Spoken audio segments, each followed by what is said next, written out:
PG, because I think him and Damian Lillard have, both have about, 3 or 4 great years left, because they are kind of getting up there, but I think that's a good fit. They could use someone in the middle other than Carmelo. I think it would just stack their team up. I think it would fit perfectly. PG right there. Alright.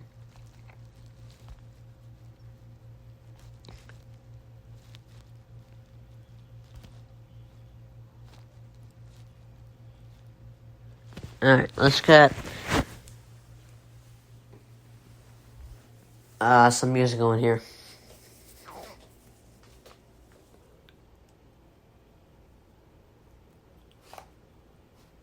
Alright, just wait for it to come up real quick.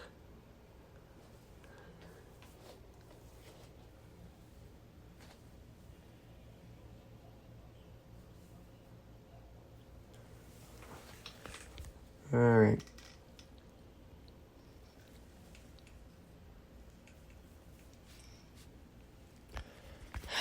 Alright, what is this? Is this gonna work, or is it just gonna stay here? I am gonna talk more about Aaron Rodgers, whether you guys like it or not. It's the biggest, right now, it's probably the biggest, it's the biggest news right now. Biggest news in sport right now.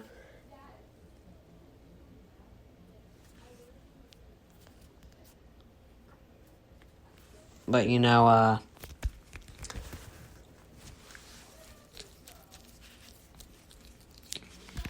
is there anything else in sports right now that's bigger? I mean, Phil Mickelson took over for maybe a day, and then it was back to Aaron Rodgers. Guess you could say Tebow. I don't know. It's it is a lot. Oh, there we go.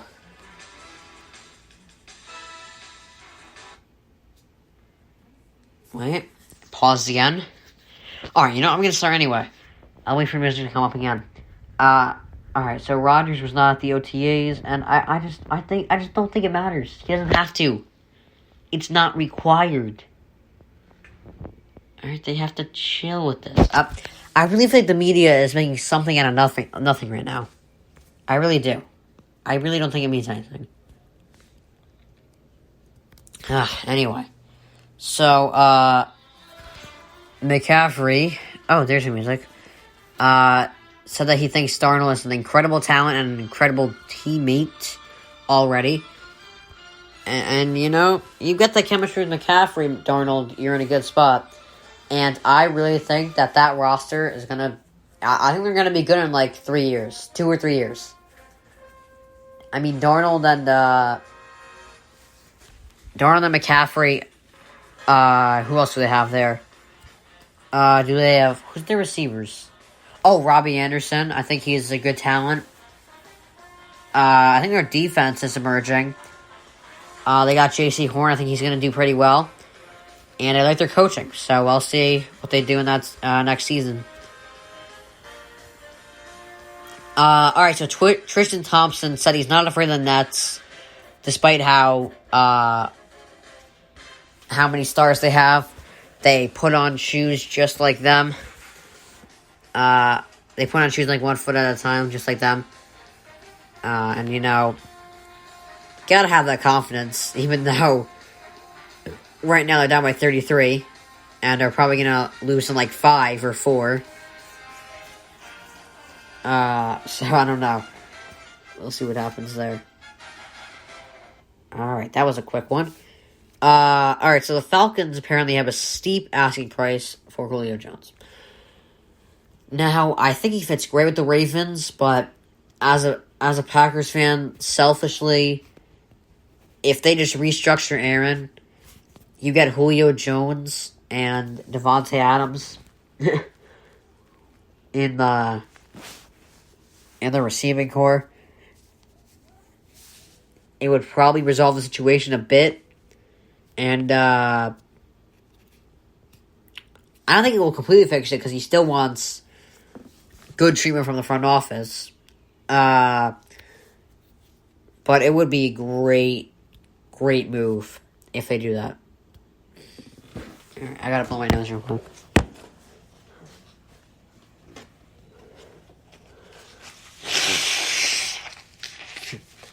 Alright.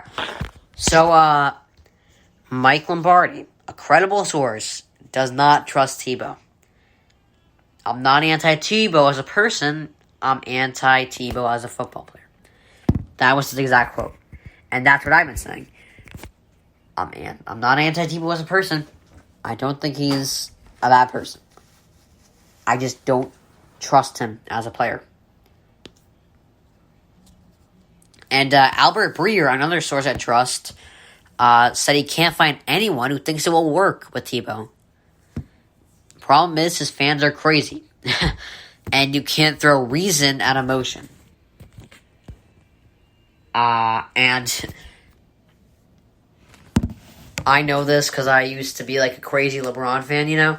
And there are those LeBron fans that are just crazy that I used to be. But, you know...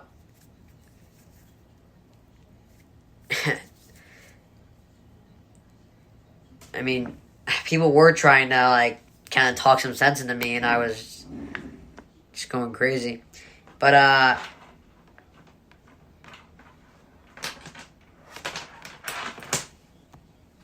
you know, that's what happens with this Tebow mania crap. You just can't throw reason at emotion. It's not going to work.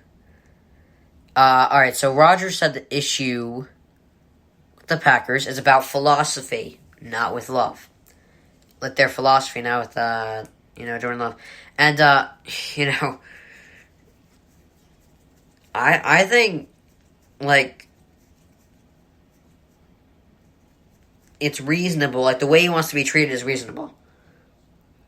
You know, he wants to be treated with the same respect as Wilson. And he deserves just as much respect as Russell Wilson.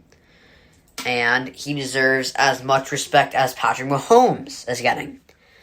He deserves more respect than Patrick Mahomes is getting. He deserves more respect than Josh Allen. He deserves more respect than Lamar Jackson. And all these guys are getting more respect than him. Especially from his point of view.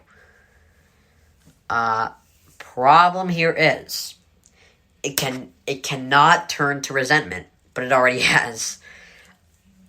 That's what happened with Tom Brady. It turned to resentment. It turned from a problem to resentment. Belichick and Brady never felt like a good fit, but at least it worked. For a bit, and then it turned to resentment, and it just didn't work out, you know? So, the Packers have just dug the hole even deeper. It's now into resentment, and they can still get out of it. It's just tough to. He's definitely leaving in free agency. Even if they resolve this somehow, he's leaving in free agency when he becomes a free agent. He'll be old by then, but I mean, he's definitely leaving by then if he's still playing. Alright, so the Heat are now down 2-0. They really have a problem because Tyler Hero is all of a sudden not that good.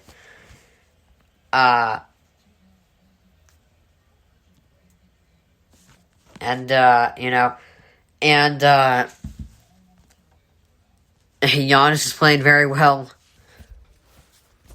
And, Giannis is playing well. He's getting to the rim. Butler's not playing very well. It's just all coming together for the Bucks and not coming together for the Heat at all. So, I don't know. If I were them, I'd be really worried right now. If I were the Heat. Because, even though you're going back to Miami, you're down 0-2. The Greek Freak's playing very well. Butler's not playing very well. So, I don't know.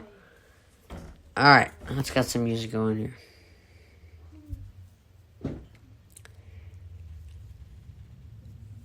think we're actually almost done here. Almost wrapping things up.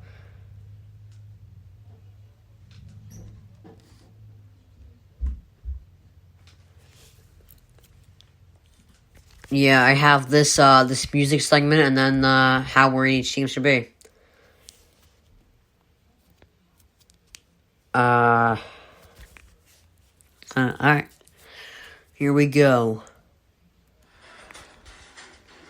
Alright, so Bob Myers of the Golden State Warriors is confident Steph will re-sign. And, I don't see him leaving. I really don't. I mean, I'm probably, in the next couple of, when it's, really, when it's getting close to the point where he, might become a free agent, I'm going to throw out some scenarios where he might join other teams, but I think he's just a Warrior for life right now. I don't think he's going to leave at all. I just don't see it happening.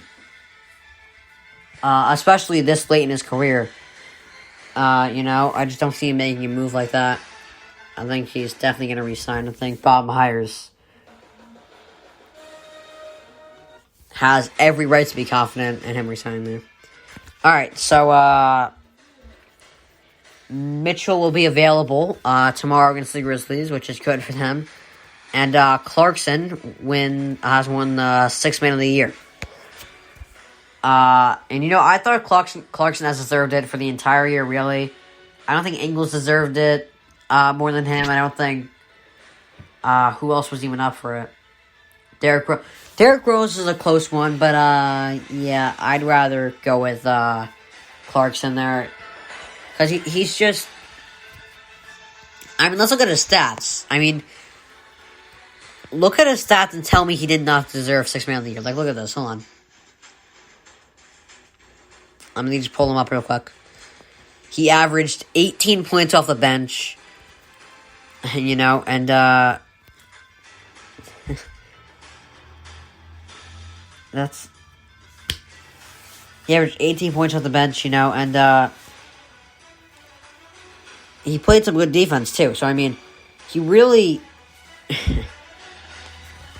I mean, the problem here... I probably sound really stupid right now, because there's not many stats he has that are actually that impressive for any regular player, but for a guy off the bench, 18 points is amazing. So, I mean, I don't see anyone else playing better than that off the bench. So, that's 1,000,000% deserving there. And like I said, I'm not heading into the next topic. I'm not anti-Tebow as a person. I am anti-Tebow as a player. Like Mike Lombardi said it best, really. I like him, I just don't see him succeeding. I really don't. I don't see how you can take 8 years off and then learn a new position and just dominate. I don't see how it happens. So, that's all I gotta say about that.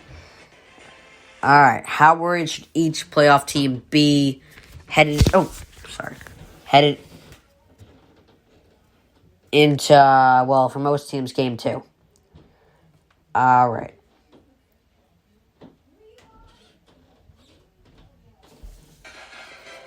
Alright. Hold on a second. It's probably going to take 5 seconds to come up like it did the other time. Alright, so the Heat are the most worried here. I'm not even going to tell you. I'm just going to save it. Hold on. Alright, it should come up right now. There we go. Alright, so the Heat, how panicked should they be? Incredibly panicked. If I were to put this on a scale of 1 to 10, probably an 8.5, really. They should be really worried, because, I explained this, really. Butler, who I thought would be the X factor, if he plays well, the Heat are going to do well. Because when Butler plays, the Heat win 64% of their games. That's top 7 in the NBA, But he's not playing well. The Greek Freak is playing very well. So they're down 0-2. It just does not seem like a good situation for them in any sense of the matter. Suns. I'd say 5.5. Maybe 6. I'm not really sure. Again, this is a series where I have to see Game 2 to really tell you if I'm scared for them. If the Lakers come out, if LeBron comes out and goes for 40, then you gotta be worried, because